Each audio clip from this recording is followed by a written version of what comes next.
ओम श्री गणेशाय नमः। ओम नमो भगवते वासुदेवाय। श्रीमद् भागवत में दशम स्कंद 14वां अध्याय प्रारंभ करते हैं। ब्रह्मा जी के द्वारा भगवान की स्तुति। ब्रह्मा जी ने स्तुति की, प्रभु एकमात्र आप ही स्तुति करने योग्य हैं। मैं आपके चरणों में नमस्कार करता हूँ। आपका यह शरीर वर्षाकालीन मेघ के समान श्यामल है। इस पर स्थिर बिजली के समान झिलमिल झिलमिल करता हुआ पीताम्बर शोभा पाता है।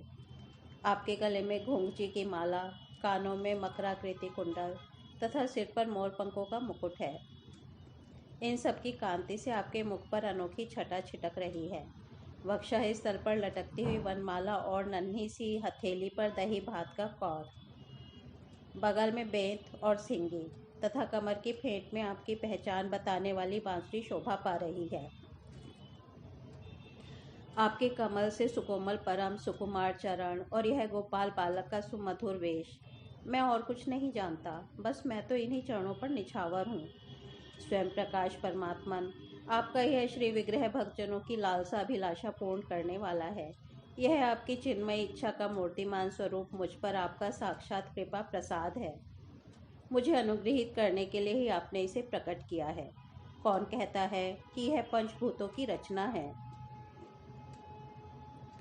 प्रभो, यह तो अप्राकृत शुद्ध सत्व में है। मैं या और कोई समाधि लगाकर भी आपके इस सच्चिदानंद विग्रह की महिमा नहीं जान सकता। फिर आत्मानंदानुभव स्वरूप साक्षात आपकी ही महिमा को तो कोई एकाग्र मन से भी कैसे जान सकता है?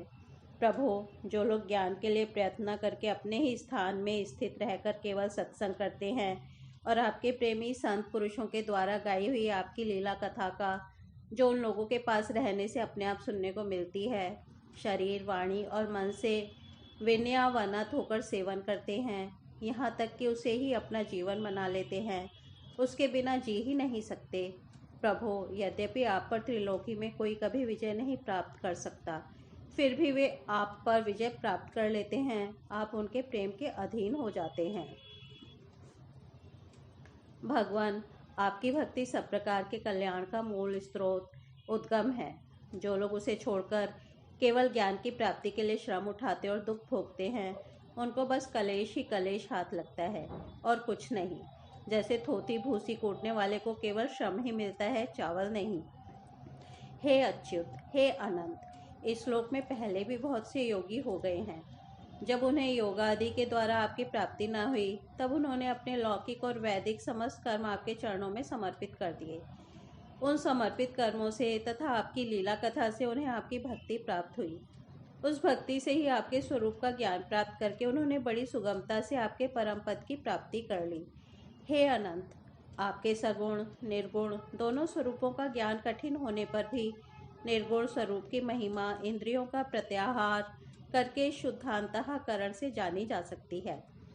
जानने की प्रक्रिया यह है कि विशेष आकार के परित्याग पूर्वक आत्माकार अंतःकरण का साक्षात्कार किया जाए। यह आत्माकारता घट पट आदि रूप के समान ज्ञेय नहीं है, प्रत्युत आवरण का भंग मात्र है। यह साक्षात्कार, यह भ्रम है, मैं भ्रम को जानता हूँ, इस प्रकार नहीं, किंतु स्वयं प्रकाश रूप से ही होता है। परंतु भगवान, जिन समर्थ पुरुषों ने अनेक जन्मों तक परिश्रम करके पृथ्वी का एक एक परमाणु, आकाश के हिमकण, औस की बूंदें तथा उसमें चमकने वाले नक्षत्र एवं तारों तक को गिन डाला है, उनमें भी भला ऐसा कौन हो सकता है जो आपके सगुण स्वरूप के अनंत गुणों को गिन सके? प्रभु, आप केवल संसार के कल्याण के लिए ही अवतीर्ण हुए हैं। सो भगवान, आपकी महिमा का ज्ञान तो बड़ा ही कठिन है। इसलिए जो पुरुष क्षण क्षण पर बड़ी उत्सुकता से आपकी कृपा का ही भली भांति अनुभव करता रहता है और प्रारब्ध के अनुसार जो कुछ सुख या दुख प्राप्त होता है, उसे निर्विकार मन से भोग लेता है, एवं जो प्रेम पूर्ण हृदय, गदगद वाणी और पुलकित शरीर से अपने को आपके चरणों में समर्पित करता रहता है, इस प्रकार जीवन व्यतीत करने वाला पुरुष ठीक वैसे ही आपके परम पद का अधिकारी हो जाता है, जैसे अपने पिता की संपत्ति का पुत्र। प्रभु, मेरी कुटिलता तो देखिए। आप अनंत आदि पुरुष परमात्मा हैं और मेरे जैसे बड़े बड़े मायावी भी आपकी माया के चक्र में हैं। फिर भी मैंने आप पर अपनी माया फैलाकर अपना ऐश्वर्य देखना चाहा। प्रभो, मैं आपके सामने हूँ ही क्या? क्या आग के सामने चिंगारी की भी कुछ गिनती है? भगवान, मैं रजोगुण से उत्पन्न हुआ हूँ। आपके स्वरूप को मैं ठीक ठीक नहीं जानता। इसी से अपने को आपसे अलग संसार का स्वामी माने बैठा था। मैं अजन्मा जगत करता हूँ। इस मायाकृत मोह के घने अंधकार से मैं अंधा हो रहा था। इसलिए आप यह समझकर कि यह मेरे ही अधीन है, मेरा भृत्य है, इस पर कृपा करनी चाहिए। मेरा अपराध क्षमा कीजिए। मेरे स्वामी प्रकृति, महतत्व, अहंकार, आकाश, वायु, अग्नि, जल और पृथ्वी रूप आवरणों से घिरा हुआ यह ब्रह्मांड ही मेरा शरीर है। और आपके एक एक रोम के क्षेत्र में ऐसे ऐसे अगणित ब्रह्मांड उसी प्रकार उड़ते पड़ते रहते हैं, जैसे झरोखे की जाली में से आने वाली सूर्य की किरणों में रज के छोटे छोटे परमाणु उड़ते हुए दिखाई पड़ते हैं। कहाँ अपने परिमाण से 3.5 हाथ के शरीर वाला अत्यंत क्षुद्र मैं, और कहाँ आपकी अनंत महिमा। वृत्तियों की पकड़ में न आने वाले परमात्मन जब बच्चा माता के पेट में रहता है तब अज्ञानवश अपने हाथ पैर पीटता है। परंतु क्या माता उसे अपराध समझती है, या उसके लिए वह कोई अपराध होता है और नहीं है? इन शब्दों से कही जाने वाली कोई भी वस्तु ऐसी है क्या जो आपकी कोख के भीतर ना हो? श्रुतियाँ कहती हैं कि जिस समय तीनों लोग प्रलयकालीन जल में लीन थे, उस समय उस जल में स्थित श्री नारायण के नाभि कमल से ब्रह्मा का जन्म हुआ। उनका यह कहना किसी प्रकार असत्य नहीं हो सकता। तब आप भी बतलाइए प्रभो, क्या मैं आपका पुत्र नहीं हूँ? प्रभो, आप समस्त जीवों के आत्मा हैं, इसलिए आप नारायण, नार, जीव और अयन मतलब आश्रय हैं। आप समस्त जगत के जीवों का अधीश्वर हैं, इसलिए आप नारायण, नार अर्थात जीव और अयन अर्थात प्रवर्तक हैं। आप समस्त लोगों के साक्षी हैं, इसलिए भी नारायण, नार अर्थात जीव और अयन जानने वाले हैं। नर से उत्पन्न होने वाले जल में निवास करने के कारण जिन्हें नारायण, नार अर्थात जल और अयन अर्थात निवास स्थान कहा जाता है, वे भी आपके एक अंश ही हैं। वह अंश रूप से दिखना भी सत्य नहीं है, आपकी माया ही है।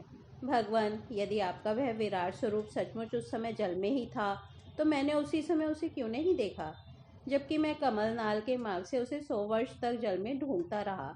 फिर मैंने जब तपस्या की, तब उसी समय मेरे हृदय में उसका दर्शन कैसे हो गया,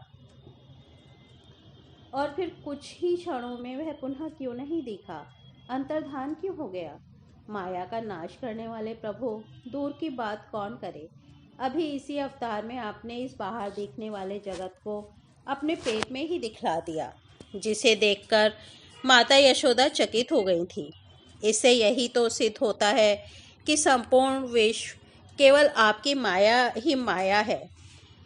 जब आपके सहित यह संपूर्ण विश्व जैसा बाहर दिखता है, वैसा ही आपके उदर में दिखता है, तभी उसमें आपकी माया के बिना ही आप में प्रतीत हुआ। अवश्य ही आपकी लीला है। उस दिन की बात जाने दीजिए,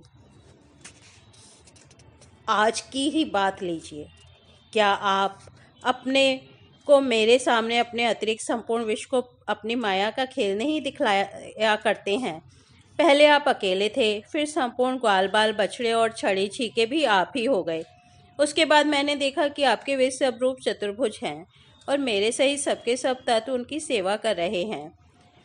आपने अलग अलग उतने ही ब्रह्मांडों का रूप भी धारण कर लिया था, परंतु अब आप केवल अपरिमित अद्वितीय ब्रह्म रूप से ही शेष रह गए हैं। इस तरह से श्रीमद् भागवत में 10वें स्कंद 14वां अध्याय समाप्त करते हैं। शेष भाग 14वें अध्याय का कल सुनेंगे। तब तक यहीं विराम देते हैं। हरिओम तत्सत।